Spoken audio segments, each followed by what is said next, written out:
Let's go to Oregon, Casey. Monica Wehby, a pediatric neurosurgeon, I can't help but to call her a female now, won the Republican nomination for the U.S. Senate race. Wehby, who faced revelations she allegedly harassed her ex-husband and a former boyfriend, won more than 50% of the vote. On the other side, Senator Jeff Merkley easily defeated a pair of nominal challengers. He issued a memo even before the Republican race was called, describing his opponent as deeply flawed. Merkley is mounting the first defense of his Senate seat since being elected in 2008. Let me ask you, what do you think about, so there are these allegations. Yeah.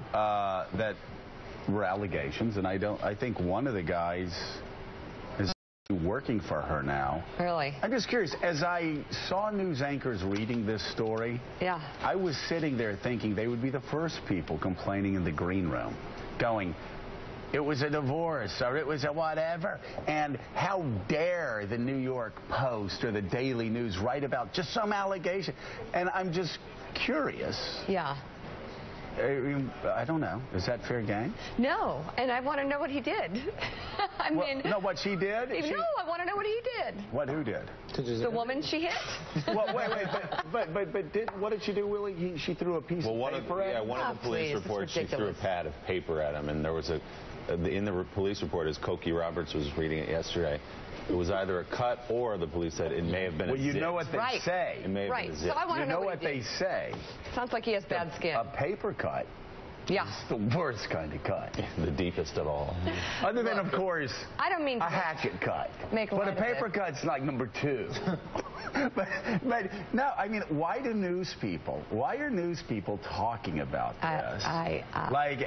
And on these allegations. Maybe that's how we want to do our politics. That's fine. Well, there was also the blogger's picture that I think we were talking about yesterday in the realm of dirty politics and things that are not fair game. Thomas. Well, no, I think you're absolutely right. This is definitely dirty. When you don't have something that you can tangibly go after that makes more sense, you get a little down in the mud.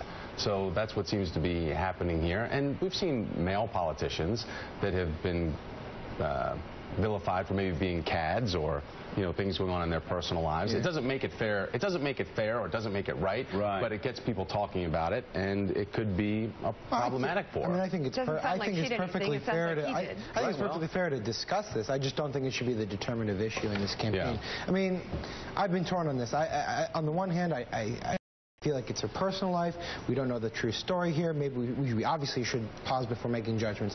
On the other hand, someone mentioned to me that what if she was a male politician and she was the one, and it was a male politician accused of harassment, of throwing something at...